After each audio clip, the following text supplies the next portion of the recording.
मैं हूं आपके साथ शांतनु त्रिपाठी। उत्तराखंड की खबरों की शुरुआत करते हैं। राष्ट्रीय खेलों के समापन की तैयारी को देखने हल्द्वानी पहुंचे सीएम पुष्कर सिंह धामी ने काठगोदाम पहुंचकर सबसे पहले सड़क चौड़ीकरण और चौराहे चौड़ीकरण का काम देखते हुए कार्यों का अवलोकन किया। इसके बाद सीएम धामी अंतर्राष्ट्रीय स्टेडियम में नेशनल गेम्स के दौरान उत्तराखंड और दिल्ली के सेमीफाइनल मैच को देखने के लिए पहुंचे, जहां उन्होंने दोनों टीमों के खिलाड़ियों का परिचय प्राप्त करते हुए हौसला बढ़ाया। उत्तराखंड को 38वें राष्ट्रीय खेलों की मेजबानी मिली है, जिसका शुभारंभ देहरादून में प्रधानमंत्री नरेंद्र मोदी ने किया, तो वहीं समापन हल्द्वानी में होगा।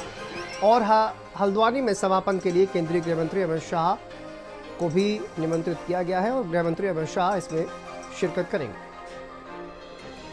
हमारे राज्य के लिए, हमारे खिलाड़ियों के लिए भी, राज्यवासियों के लिए भी बहुत गौरव की बात है कि हमारे आदरणीय प्रधानमंत्री श्री नरेंद्र मोदी जी के द्वारा 28 जनवरी से राष्ट्रीय खेलों का जो शुरुआत हुई है और पूरे प्रदेश के अंदर 11 स्थानों पर ये खेल हमारे आयोजित हो रहे हैं। ये बहुत बड़ा हमारे राज्य के लिए अवसर है, खिलाड़ियों के लिए भी और आगे खेल प्रतिभाओं को आगे आने के लिए भी। और इसमें जो हमारे अच्छे अच्छे स्टेडियम बने हैं, अच्छे अच्छे साइकिलिंग के ट्रैक बने हैं, अन्य काम हुए हैं, राफ्टिंग के क्षेत्र में काम हुआ है, स्टेडियमों में बहुत अच्छा जो हमारा स्ट्रक्चर बन गया है, अन्य सुविधाएं हमारी बनी हैं, ये आगे चलकर हमारे सभी खिलाड़ियों के लिए काम आने वाली हैं।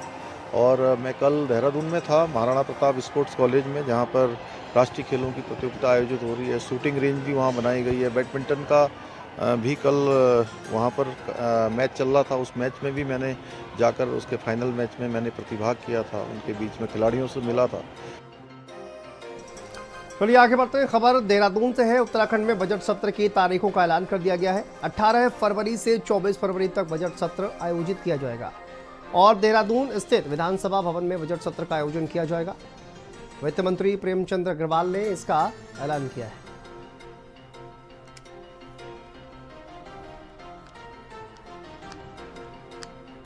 बजट सत्र की तारीखों का ऐलान कर दिया गया है। देखिए, हमारे यहाँ बजट सत्र की तिथि निर्धारित हो गई है। ये बजट सत्र 18 फरवरी से लेके और 24 फरवरी के बीच में होगी और ये सत्र हम लोग देहरादून में आहूत कर रहे हैं, क्योंकि आप जानते हैं कि गैरसैंण में जिस प्रकार की हमारी एक भावना थी, लेकिन वहाँ चूँकि आजकल काम चल रहा है, माननीय अध्यक्षा जी ने भी कहा था कि वहाँ काम के कारण दिक्कत आ सकती है, तो इसलिए सत्र जो हम लोग देहरादून में आहूत करेंगे और ये सत्र बजट सत्र होगा। ये बहुत महत्वपूर्ण सत्र होता है। चलिए आगे बढ़ते हैं। देहरादून से खबर है। उत्तराखंड में 4 आईएएस अफसरों की जिम्मेदारी में बदलाव किया गया है। आईएएस पन्नालाल शुक्ला अपर सचिव पंचायती राज बनाए गए हैं। आईएएस सरीना जोशी अपर सचिव परिवहन।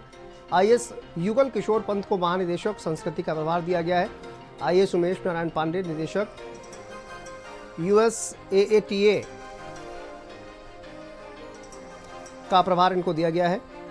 तो 4 आईएएस जिनकी जिम्मेदारी में बदलाव किया गया है।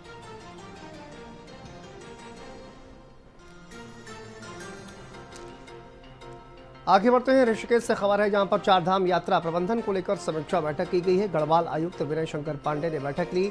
15 अप्रैल तक संबंधित कार्य पूरा करने के निर्देश दिए गए। श्रद्धालुओं को किसी तरह की दिक्कत ना हो। 4 धाम यात्रा इस बार 30 अप्रैल से शुरू होगी, ये जानकारी दी गई है। अक्षय तृतीया पर गंगोत्री यमुनोत्री के कपाट खुलेंगे। जो हमारी वर्ष 2025 की 4 धाम यात्रा है, उसमें अभी बद्रीनाथ जी के कपाट के खुलने की तिथि 4 मई निर्धारित हो गई है। चारों धाम के तीर्थ पुरोहितगण आए थे। उनका कहना है कि ये तिथियां क्रमशः हमारी अक्षय तृतीया को और शिवरात्रि के दिन स्पष्ट हो जाएंगी कि कौन से कपाट कब खुलेंगे, लेकिन अनुमानतः 30 अप्रैल से 4 मई के बीच हमारे सारे कपाट खुल रहे हैं। चलिए आगे बढ़ते हैं। कांग्रेस से विधायकी छोड़कर बीजेपी में आए राजेंद्र भंडारी को बीजेपी सरकार ने ही झटका दे दिया है। दरअसल रजनी भंडारी की पत्नी को जिला पंचायत प्रशासक पद से हटाया गया है, जिसका आदेश शासन ने जारी किया है। इससे पहले जिला पंचायत अध्यक्ष रहते हुए रजनी भंडारी को 3 बार पद से हटाया गया था, लेकिन हर बार कोर्ट से राहत मिल गई थी।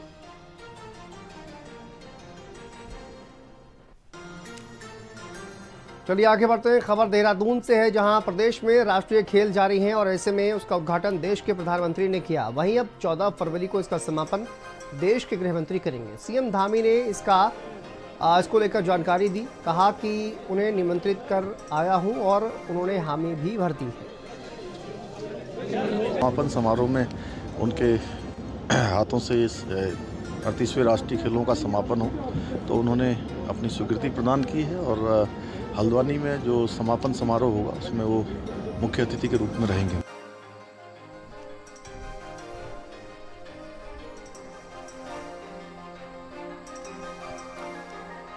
सीएम पुष्कर सिंह धामी ने देहरादून में आयोजित भारतीय मानक ब्यूरो के स्टैंडर्ड क्लब कार्निवाल का शुभारंभ किया। मुख्यमंत्री ने विभिन्न स्टॉल्स का निरीक्षण किया और आईएसआई मार्क का उत्पादों को खरीदने के लिए शपथ भी दिलाई।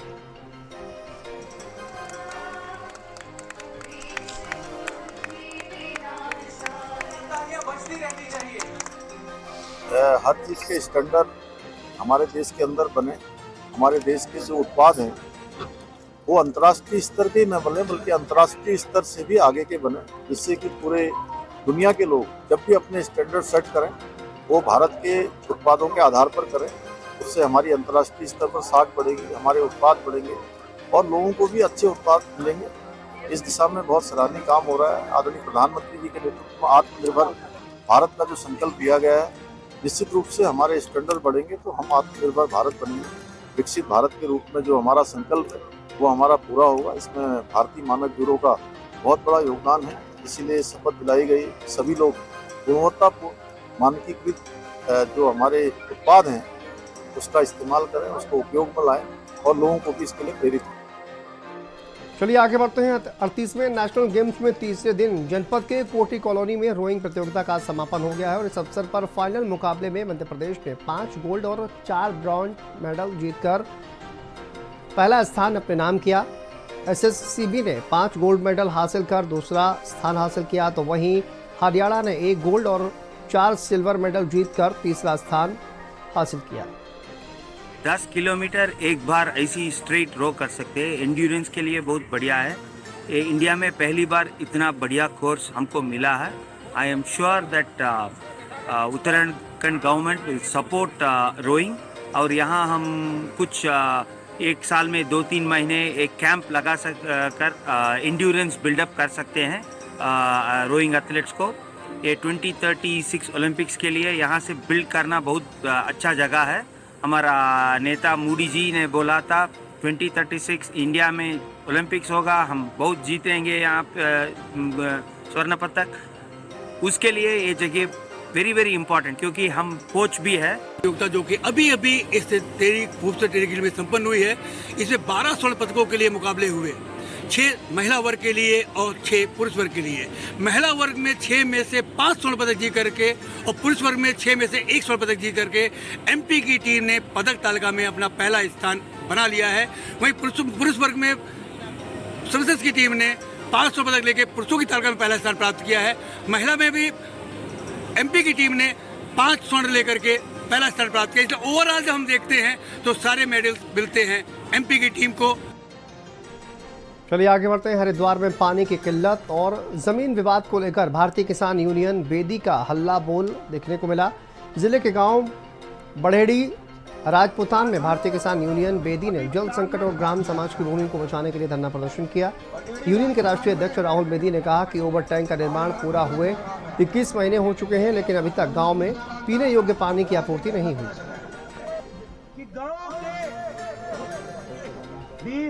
चलिए आगे बढ़ते हैं। हरिद्वार से खबर है, होटल के कमरे में युवक ने सुसाइड कर लिया। पुलिस को युवक का सुसाइड नोट भी मिला है। कॉलेज प्रेजेंटेशन के बाद डिप्रेशन की बात लिखी है। पश्चिम बंगाल का रहने वाला था मृतक युवक। पुलिस ने शव को कब्जे में लेकर पोस्टमार्टम के लिए भेजा है।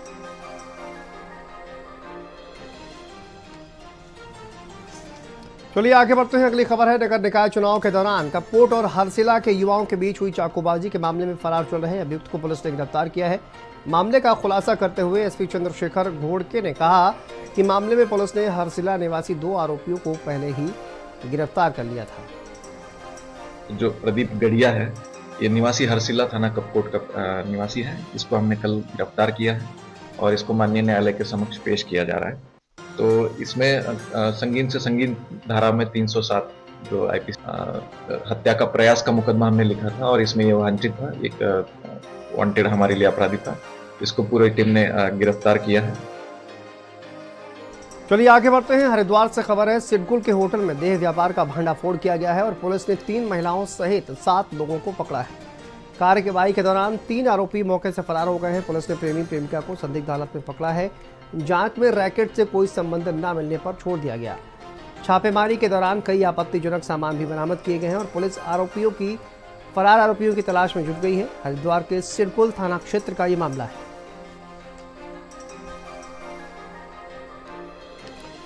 हल्द्वानी के अंतर्राष्ट्रीय स्टेडियम गोलापार में दिल्ली और उत्तराखंड के बीच खेला गया फुटबॉल का सेमीफाइनल मुकाबला बेहद जबरदस्त रहा। उत्तराखंड ने दिल्ली को 5-3 से हराकर फाइनल में प्रवेश कर लिया है। उत्तराखंड फुटबॉल संगठन के सचिव अख्तर अली खिलाड़ियों के ऐतिहासिक प्रदर्शन से गदगद नजर आए। इसके अलावा उत्तराखंड टीम के कप्तान ने कहा कि फाइनल में वो अपनी जान लड़ा देंगे। सर हमारे कोचेज ने, हमारे सेक्रेटरी सर ने, हमारे लड़कों ने, जो हमारे फिजियो जितने भी हैं, सब ने बहुत मेहनत की इसके लिए। हमारा 1-1.5 महीने का पूरा टाइम लगा, बहुत मेहनत की इसके लिए। और ये हमारा जो मुझे सेकंड हाफ में उतारने का प्लान है, ये हमारे कोचेज के द्वारा बनाया गया है। हमारे कोई स्ट्रेटजी अपनी पूरी सही कह रहा हूँ कि अगर हमारी जीत है तो 95% दर्शकों ने हमें जीता है। इतना सपोर्ट उत्तराखंड में, मैं उनके लिए अपने तहे दिल से, और न्यू करोली बाबा और जितने भी हमारे स्टेडियम उत्तराखंड के बद्रीनाथ के गाना, जितने भी हमारे नंदा देवी, सबका दिल से धन्यवाद। हिंदुस्तान की सारे अच्छे खिलाड़ी यही है, इसमें खेलते हैं और उन सबको इन्होंने फुटबॉल सिखा दिया कि फुटबॉल ये होता है। खिलाड़ी को प्रेरित भी क्या देखा गया ग्राउंड में, उसके बाहर प्रेरित क्या है? देखिए, मैं तो फुटबॉल में ही जिंदा हूँ, फुटबॉल ही बनना है। हम जिसको जो है टिप देते हैं, जो बच्चे सुनते हैं वो कामयाब होते हैं। आज जैसे ये। चलिए आगे बढ़ते हैं। उत्तराखंड में ऑनलाइन यात्रा रजिस्ट्रेशन ने पिछली बार चारधाम यात्रा को पटरी से उतार दिया था, जिसका सीधा फायदा ट्रैवल एजेंसी उठा रही थी और इसी कारण इस बार चारधाम यात्रा को लेकर पुलिस प्रशासन अलर्ट हो गया है। आईजी गढ़वाल राजीव स्वरूप ने कहा कि चारधाम यात्रा को लेकर इस बार फर्जी रजिस्ट्रेशन करने वाले ट्रैवल एजेंट पर उत्तराखंड पुलिस की पैनी नजर रहेगी।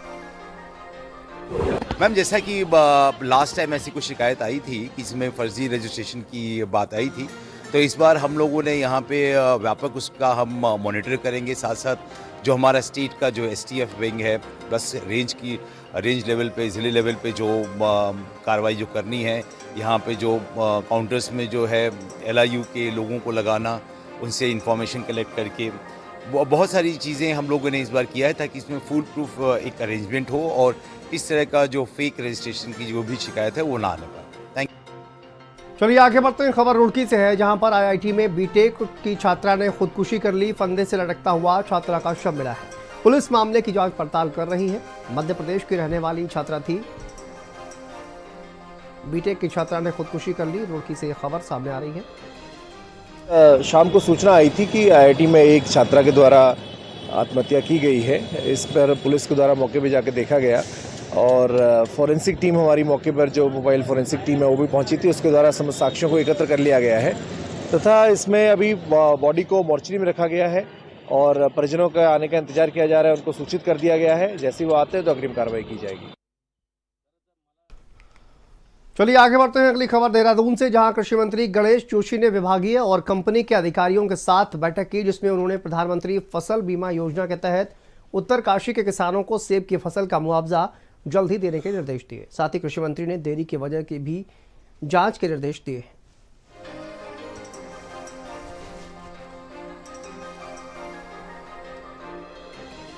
आगे बढ़ते हैं। खबर देहरादून से, UCC पर पुलिस लाइन देहरादून में एक कार्यशाला का आयोजन किया गया। इस कार्यशाला का DG अभियोजन PVK प्रसाद ने शुभारंभ किया। अधिकारियों को UCC के प्रावधानों की जानकारी इस कार्यशाला में दी जाएगी।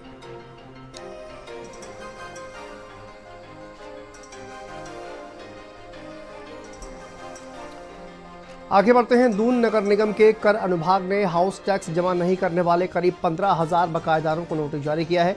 इसमें बड़े बकायेदारों की संख्या 460 है, जबकि 50 से 1 लाख तक के टैक्सदारों की संख्या 3,000 के करीब है। नगर आयुक्त नमामि बंसल ने चेतावनी देते हुए कहा कि बकायेदारों को अवशेष राशि पर 12% राशि जुर्माने के तौर पर जमा करनी होगी। हम यही चाहेंगे नगर निगम से कि जितना जल्दी हो जाए प्रक्रिया उतना बेहतर है, क्योंकि अब हार्डली 2 मंथ से भी कम की अवधि हमारे पास है इस वित्तीय वर्ष के कंप्लीशन में। सो इसके साथ ही नगर निगम की ओर से भी व्हाट्सएप के माध्यम से भी बिल प्रेषित करने की तैयारी की जा रही है और अन्य प्रकार के भी डिजिटल इनिशिएटिव्स लिए जा रहे हैं, जिससे कि टैक्स जो हमारे बकायेदार हैं उनको टैक्स पेमेंट में आसानी है। चलिए इसी के साथ इस बुलेटिन में फिलहाल इतना ही, दीजिए इजाजत।